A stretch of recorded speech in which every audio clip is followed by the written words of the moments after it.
있습니다. 에베소서 4장 23절 24절 말씀 우리 한 목소리로 함께 읽겠습니다. 오직 너희의 심령이 새롭게 되어 하나님을 따라 의와 진리의 거룩함으로 지으심을 받은 새 사람을 입으라. 아멘. 여러분, 예수님께서 이 땅에 오신 목적이 무엇일까요?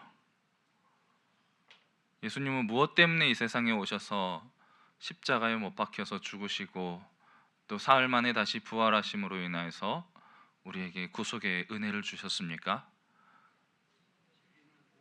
그렇죠. 우리를 구원하시기 위해서죠. 구원이란 무엇입니까? 바로 변화입니다. 죄인의 상태에서 하나님을 예배할 수 있는 의로운 상태로 변화시켜 주시기 위해서, 우리가 하나님을 떠나서 하나님을 대적하고 하나님을 반역하고 하나님을 모르는 채로 살아가던 우리의 삶을 이제 하나님과 깊은 교제 속으로 이끌어 주시기 위해서 우리의 영혼을, 우리의 삶을 변화시켜 주시기 위한 것이 바로 주님의 십자가의 은혜인 줄로 믿습니다. 그렇다면 우리는 예수 그리스도를 통하여서 십자가의 은혜를 받고 구원을 받은 성도로서 감당해야 할 일은 하나죠. 뭡니까? 복음을 전하는 거죠. 자, 그렇다면 우리 전도는 무엇을 위한 전도가 되어야 합니까? 변화를 위한 전도가 되어야죠. 다른 사람을 내가 만나서 내가 예수를 믿고 나의 인생이 변화된 것처럼 다른 사람의 인생을 변화시키기 위한 전도가 되어야 하는 것입니다. 우리 교회의 성장이 목적이 아닙니다. 우리 교회가 커지고 교회에 예배드리는 사람들이 많이 모이기 위해서 이것을 위해 전도하는 것이 아닙니다. 그 사람이 예수님을 믿고 예수 그리스도의 십자가의 은혜 안으로 들어와서 하나님을 예배할 수 있도록, 내가 죄인임을 깨닫고 하나님의 자녀로 거듭나서 의로운 삶을 살아갈 수 있도록 변화되도록 하는 것이 전도입니다. 선교도 마찬가지죠. 그냥 외국에 돈 들여서 교회 짓고 유치원 짓고 학교 짓고 문화를 전파하고 이것이 선교가 아닙니다.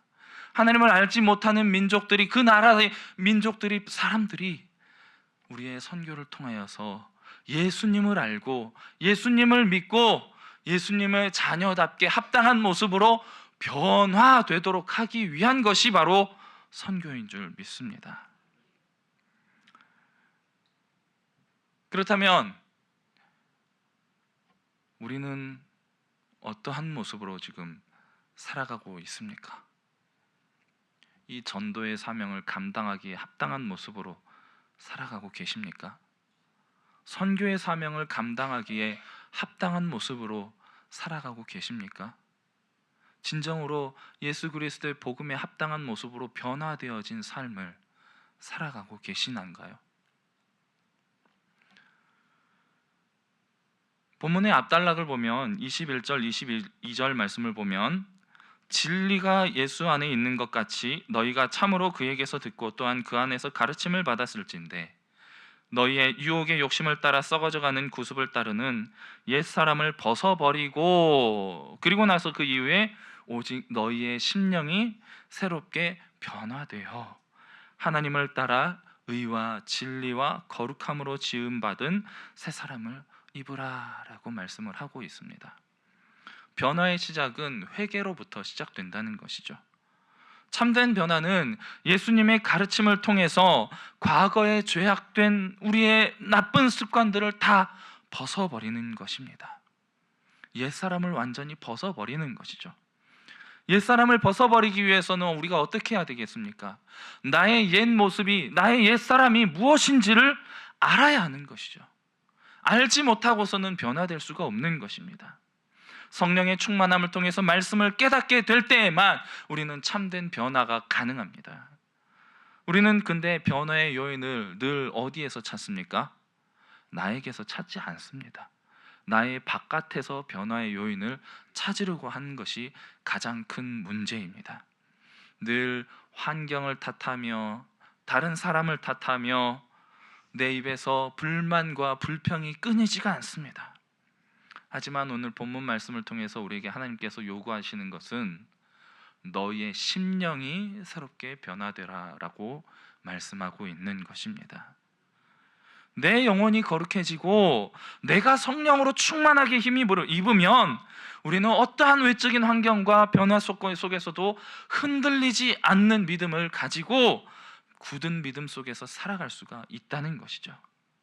내 영혼이 거룩해지고 성령으로 충만해지면 외적인 요인에 의해서 흔들리지 않게 된다는 것입니다.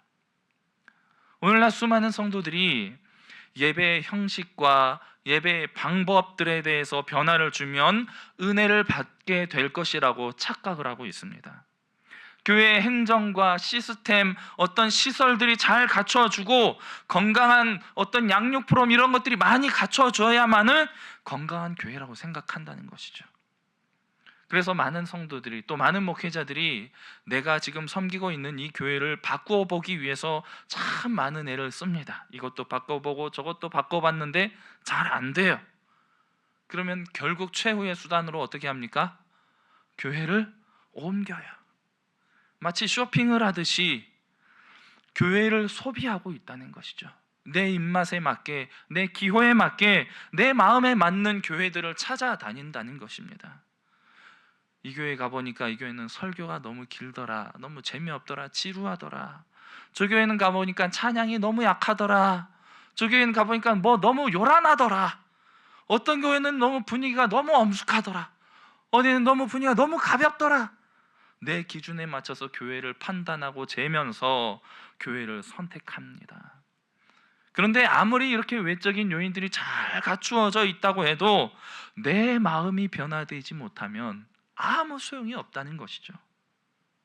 변화에는 분명한 순서가 있습니다. 요한 3서 1장 2절 말씀을 보면 사랑하는 자여 내 영혼이 잘됨 같이 뭐가 먼저 잘 돼야 된다고요? 내 영혼이 잘됨 같이 그 다음에 내가 범사에 잘되고 그 다음에 강건하기를 내가 간구하노라. 먼저 변화되어야 될 것은 내 영혼이라는 것입니다. 내 심령이에요. 예수님은 내 영혼을 변화시켜 주시기 위해서 이 세상에 오셨고 십자가에 죽으셨고 사흘 만에 다시 살아나셨다는 것입니다. 예수님 우리 환경을 바꿔주시기 위해 오신 분이 아니십니다. 그런데 오늘 너무나도 많은 사람들이 예수님의 이름을 통하여서 주님 내 환경 좀 바꿔주세요. 나 이거 너무 힘들어요. 이 상황들 너무 힘들어요. 라고 하나님을 바꾸려고 한다는 것이죠. 내 영혼이 변화되어서 내 영혼이 잘 되면 그 다음에 범사에 잘 되고 우리의 육신이 강건하게 되어질 줄 믿습니다. 근데 우리는 늘 거꾸로 생각한다는 것이죠. 내 건강, 내 몸을 먼저 챙겨요. 기도하는 시간보다 운동하는 시간이 더 많아요. 운동을 못하는 사람들은 먹을 것을, 건강식품을 찾는데 정말 많은 애를 씁니다. 그리고 내 건강을 챙기고 나면 어떻게 합니까? 내 환경을 먼저 바꾸려고 하죠. 그리고 내 영혼의 문제는 가장 나중에 생각을 하는 것이 우리의 본성이라는 것입니다. 여러분, 우리는 변화의 방향을 잘 설정해야 합니다. 내가 생각하는 옳다고 생각하는 방향이 아니라 철저하게 성경이 우리에게 가르쳐주는 방향대로 따르고 순종하기 위해서 우리는 힘써야 하는 것입니다. 말씀을 모르면 아무리 열심히 내가 생각하고 고민하고 고뇌해도 아무리 내 행동과 습관들을 고쳐나가려고 해도 결국 우리는 엉뚱한 방향으로 갈 수밖에 없다는 것이죠. 결국 그리스도의 십자가의 은혜를 헛되이 만드는 발버둥에 지나지 않는다는 것입니다. 그래서 우리는 하나님을 아는 지식이 충만한 데까지 이르러야 하는 것입니다. 성령은 어떤 분이십니까? 여러분, 성령에 대해서 어떤 분이라고 생각하고 계십니까? 기도를 많이 해가지고 에너지가 막 충만하게 채워지면 그게 성령 충만함이다라고 착각하시지는 않습니까? 성령은 어떤 에너지, 파워, 힘 이렇게 묘사될 때가 참 많죠. 에베소서 1장 말씀을 보면 성부, 성자, 성령 하나님의 삼위일체 하나님의 역할에 대해서 분명하게 가르쳐주고 있습니다. 성부 하나님은 우리의 구원을 계획하시고 예정하신 분이시죠. 성자 예수 그리스도는 십자가의 구원의 사역을 완성하신 분이십니다. 성령 하나님은요, 예수 그리스도께서 완성하신 그 십자가의 구원의 은혜를 우리 마음속에 인치시고 보증이 되어 주셔서 하나님 앞에 우리의 증언을 하시는 분이십니다. 그게 성령 하나님의 가장 큰 역할이에요. 두 번째로 성령 하나님 하시는 일은 말씀을 깨닫게 하시는 일입니다. 성령 하나님은 우리에게 말씀을 깨닫게 하시는 분이시라는 거예요. 시편 119편 104절 105절 말씀을 보면 이렇게 말씀하고 있습니다. 주의 법도들로 말미암아 내가 명철하게 되었으므로 모든 거짓 행위를 미워하나이다. 주의 말씀은 내 발의 등이요 내 길의 빛이니이다. 하나님의 말씀은 우리를 거룩한 길로 인도해 주는 것이죠. 성령은 그런 하나님의 말씀 속으로 우리를 인도해 주시는 분이십니다. 결국 성령 충만한 성도는요, 말씀과 절대로 떨어져서 살 수 없는 사람입니다. 성령 충만함을 입으면 말씀을 사모하고 말씀을 붙들게 되어 있어요. 아무리 바쁜 시간이라도 말씀 읽을 시간을 내는 사람이 성령 충만한 사람입니다. 근데 우리는 너무나 바쁜 일상 속에 살아간다고 핑계하면서 말씀과 너무 동떨어진 삶을 살아가죠. 왜 그렇습니까? 말씀을 읽어도 너무 어려워요. 이해가 안 돼요. 이게 무슨 말씀인고 너무 어려워요. 그런데 성령께서 내 마음에 함께 하시면 아무리 나이가 적은 어린아이라 할지라도 말씀을 깨닫는 은혜가 나타날 줄 믿습니다. 여러분, 그래서 우리는 성령의 충만함을 힘입어야 하는 것입니다.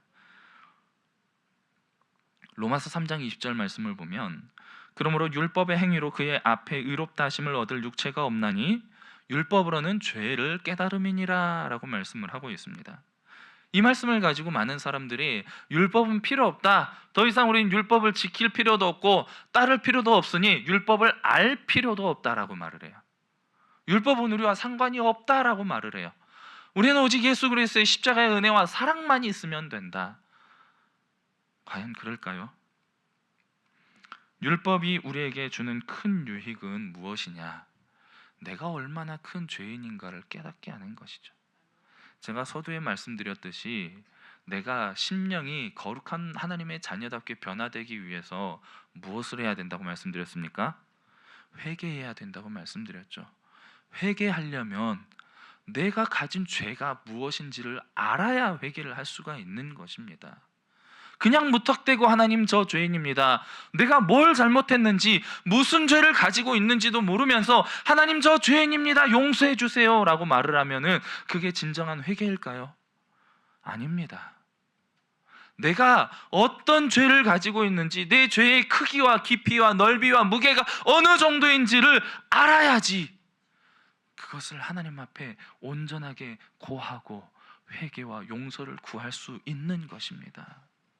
그리고 내 죄의 무게를 깨닫게 될 때에 나의 죄의 크기에 따라서 내가 슬퍼하고 애통하게 되는 것이죠.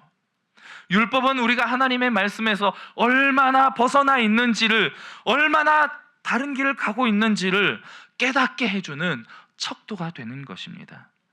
즉, 나 자신을 돌아보고 점검할 수 있는 유일한 잣대가 바로 율법이라는 거예요. 하나님 앞에서 우리의 의가 되시는 예수 그리스도를 믿음으로 인하여서 우리가 새롭게 변화를 되어 하나님의 자녀가 되었다면 이제는 다시 율법을 통해서 내가 하나님의 자녀로서 회복해야 할 길이 무엇인지를 돌아보아야 한다는 거예요. 그리고 하나님 말씀에 더욱더 순종하기를 힘써야 하는 것입니다. 그래서 예수님은 마태복음 5장 20절 말씀을 통해서 이렇게 말씀을 하고 있습니다. 한번 같이 읽어볼까요? 내가 너희에게 이르노니 너희 의가 서기관과 바리새인보다 더 낫지 못하면 결코 천국에 들어가지 못하리라. 구약의 율법은 겉으로 드러난 우리의 행위를 보고 판단하는 기준이었습니다. 그런데 예수님은 이 말씀을 통하여서 한 발짝 더 나아가십니다. 뭐라고 말씀하십니까? 우리의 마음의 상태까지도 하나님이 판단하신다.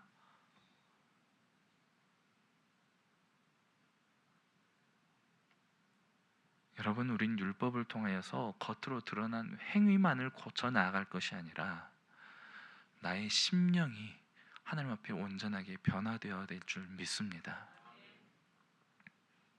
결국 우리가 바라보아야 할 변화의 목표 지점이 어디냐? 바로 하나님 아버지의 거룩하심이라는 거죠.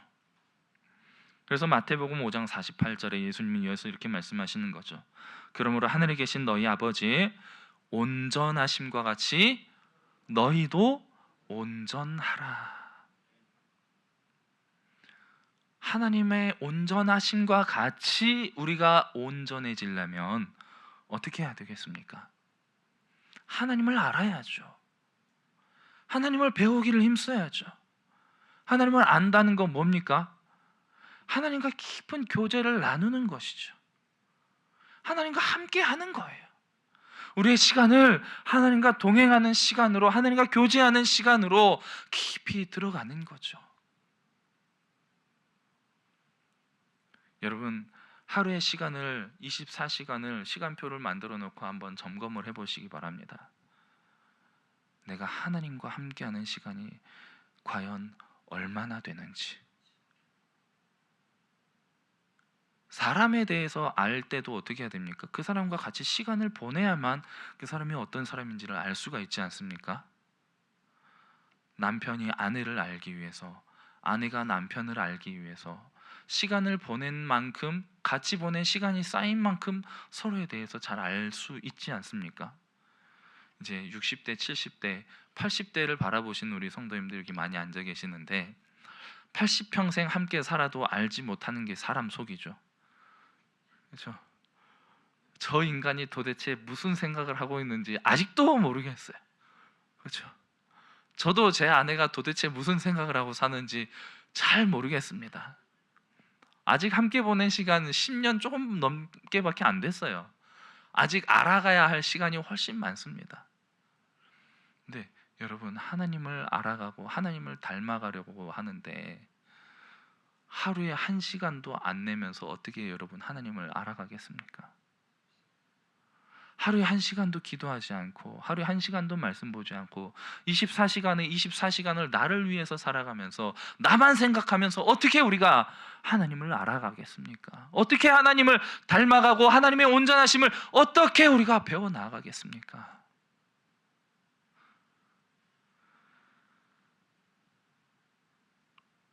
하나님을 안다는 것은 하나님과 가까워지며 하나님과의 친밀함이 점점 커진다는 것입니다. 하나님을 안다는 것은 하나님을 온전히 믿고 신뢰하며 그분을 나의 주인으로 인정하는 것이죠. 이것은 우리를 향한 하나님의 사랑을 깨달을 때 이런 삶을 살아갈 수 있게 될 줄 믿습니다. 시편 91편 14절 말씀을 보면 하나님이 이르시되 그가 나를 사랑한즉 내가 그를 건지리라. 그가 내 이름을 안즉 내가 그를 높이리라 라고 말씀을 하고 있습니다.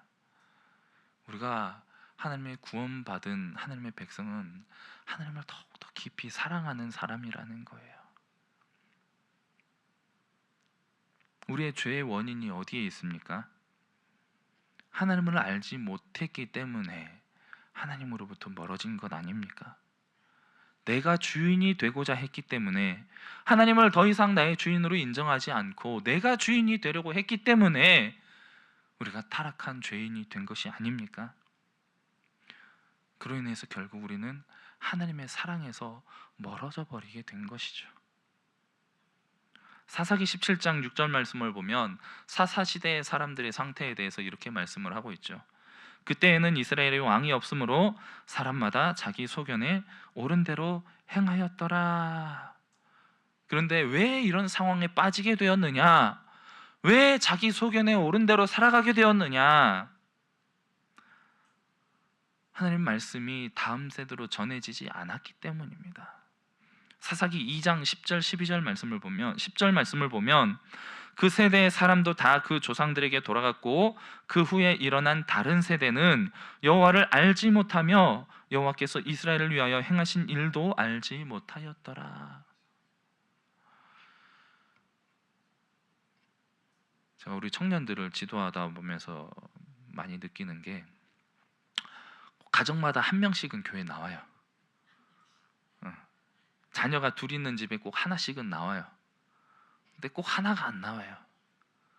안 나오는 하나의 대부분이 큰애예요. 큰애. 집안의 큰애들이 거의 대부분 교회를 떠나 있어요. 우리 부모님들이 회개하셔야 될 문제입니다. 자녀들이 교회를 떠난 것은 부모의 문제예요. 가정에서 올바른 신앙의 전수가 이루어지지 않았기 때문입니다. 교회 나와서 열심히 봉사하고 믿음이 있는 것처럼 뜨겁게 기도하고 많은 섬김을 했지만 집에 가서는 여느 다른 가정의 아버지들과 어머니들과 다를 바 없는 거예요.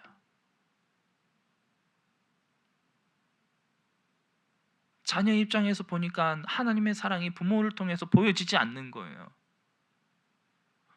아무리 교회에서 여러 가지 일들이 있고 상처를 받았다 할지라도 하나님을 온전히 신뢰하는 확실한 믿음 위에 선 부모 밑에 자란 자녀들은요, 교회를 떠나지 않습니다.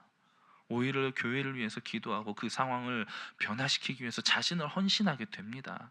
부모가 그렇게 하듯이. 내 자녀가 떠나간 것은요, 다른 사람의 책임이 아니에요. 우리의 책임입니다. 사사시대 이후에도 이스라엘 백성들은 계속해서 하나님으로부터 멀어집니다. 물론 중간중간에 아름다운 성군이 몇 명 나오죠. 다윗을 비롯해서 히스기야, 요시야 같은 몇몇 성군이 나옵니다. 하지만 대부분의 왕들은 하나님과 관계없는 삶을 살았습니다. 그로 인해서 결국 하나님의 진노를 당하고 결국 나라를 빼앗기고 포로로 잡혀가는 상황까지 이르게 되죠. 그러한 과정 속에서 호세아 선지자는 우리에게 이렇게 호소를 하고 있습니다. 그러므로 우리가 여호와를 알자, 힘써 여호와를 알자. 그의 나타나심은 새벽빛같이 어김없나니 비와 같이 땅을 적시는 늦은 비와 같이 우리에게 임하시리라 하니라.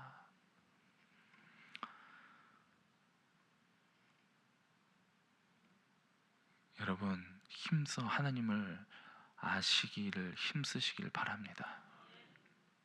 오늘 본문의 말씀을 다시 한번 읽어보겠습니다. 에베소 4장 23절 24절입니다. 오직 너희의 심령이 새롭게 되어 하나님을 따라 의와 진리의 거룩함으로 지으심을 받은 새 사람을 입으라. 이제 2025년이 절반이 지나가고 이제 하반기를 이제 향해서 달려가고 있습니다. 남은 한 해 동안 이 말씀을 통하여서 성령의 충만함을 힘입어서 거룩한 새 사람으로 다시 한번 힘입으시기를 바랍니다. 성령 충만은 오직 기도를 통해서만 이루어집니다. 기도를 통해서 하나님과 깊은 교제를 나누게 됨으로 인하여서 하나님을 알아가고 하나님을 알아가는 만큼 하나님을 인정하고 또한 믿고 따를 수 있게 되는 것이죠. 우리는 아는 만큼 믿을 수 있는 존재입니다. 우리를 향한 하나님의 사랑이 얼마나 큰지, 얼마나 크고 완벽하고 완전한 사랑을 우리에게 주셨는지 예수님을 아는 만큼 우리는 하나님의 사랑의 크기를 알아갈 수 있게 되는 것이죠. 그냥 모든 것 다 덮어놓고 맹목적으로 하나님을 믿는다고 해서는 안 됩니다. 성경에 기록된 말씀을 통하여서 기록된 예수님을 믿어야 합니다.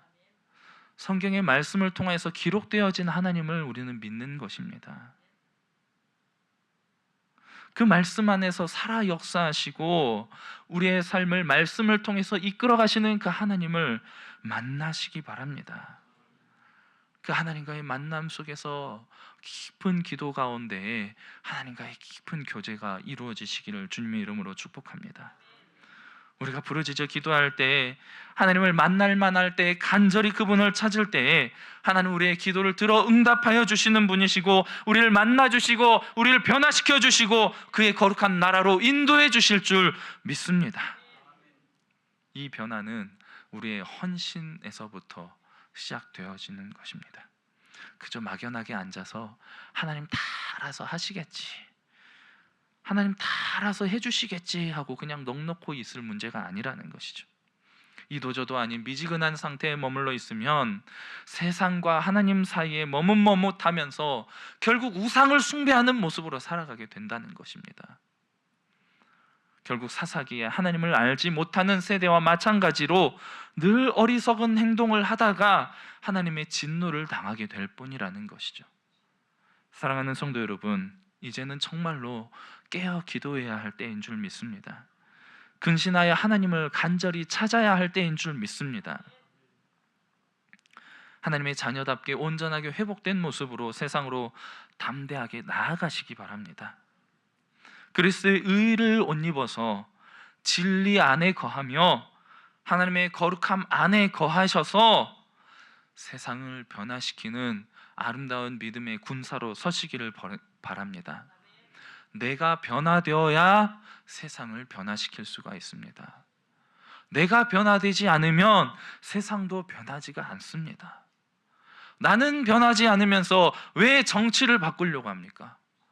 나는 변하지 않으면서 왜 다른 시스템을, 다른 사람을 바꾸려고 합니까? 나는 변하지 않으면서 왜 내 남편을 바꾸려고 하고, 나는 변하지 않고 그대로면서 왜 내 자식은 변하기를 바랍니까? 내가 변하면 내 자녀도 변하게 되어 있어요. 내가 변하면 내 남편, 내 아내 자연스럽게 변하게 되어 있습니다. 우리를 변화시키기 위해서 예수님이 인간의 몸을 입고 이 땅에 오신 것입니다. 하나님이 변하신 거예요. 인간의 몸으로. 예수님이 인간의 몸을 입고 이 땅에 오셔서 변하신 것처럼, 그분의 사랑을 우리에게 보여주신 것처럼 우리도 예수님의 마음으로 새롭게 변화되어서 세상으로 나아가야 합니다. 이렇게 어지럽고 혼탁하고 혼란한 세상 속에서 내 눈앞에 나타난 여러 가지 현상들을 바라보며 탓하지 마시기 바랍니다. 우리의 심령이 새롭게 변화되어 먼저 하나님 나라와 의를 구하면 하나님은 우리에게 모든 것을 다 더해 주시겠다고 약속하셨어요. 하나님을 깊이 알고 하나님을 인정할 때에 하나님의 모든 약속이 누구의 것이 됩니까? 나의 것이 되는 거예요. 내 삶 속에 하나님이 역사하셔서 놀라운 기쁨과 은혜를 맛보며 살아갈 수 있게 되는 것입니다. 이제 2025년 남은 한 해 동안 우리 모든 성도님들 한 분 한 분이 성령의 충만함을 힘입어서 새로워진 심령으로 변화되시기를 바랍니다. 말씀을 통해 힘써 하나님을 알아가시기를 바랍니다. 살아계신 하나님을 인정하고 믿고 모든 것을 맡기며 의와 진리와 거룩함 안에 거하시기를 바랍니다. 우리 한 사람 한 사람 이렇게 아름다운 모습으로 변화되어서 우리 길동교회 공동체가 하나님 앞에 아름다운 모습으로 함께 변화되어져 나아가기를 바랍니다. 조금씩 온전한 모습으로 변화되어가는 나와 너와 우리의 모습을 보며 함께 기쁨으로 하나님을 찬양하며 주님께 영광이 되는 아름답고 복된 삶을 살아가시는 저와 여러분의 모든 삶이 다 되시기를 주님의 이름으로 간절히 축복합니다. 기도하겠습니다. 우리를 변화시켜 하나님의 자녀로 회복시켜 주시기 위해서 목숨을 버리신 예수님을 이 시간 바라봅니다. 주님의 죽으심과 희생을 헛되이 하지 않도록 늘 주의 말씀을 따라 하나님의 선하시고 온전하신 뜻을 분별하기를 힘쓰며 우리의 심령이 새롭게 변화되어 세상을 향하던 나의 마음이 이제 하나님 나라와 의를 먼저 구하는 삶으로 변화되게 하여 주시옵소서. 그 위에 모든 것을 더하여 주시는 놀라운 은혜와 축복 속에서 더욱더 주님께 감사하며 찬양하는 온전한 예배자의 삶을 살아가는 한 해가 될 수 있도록 인도하여 주시옵소서. 이 시간 우리의 삶의 모든 것을 주인 되신 아버지께 맡겨드리며 우리를 원하신 예수 그리스도의 이름으로 기도드립니다. 아멘.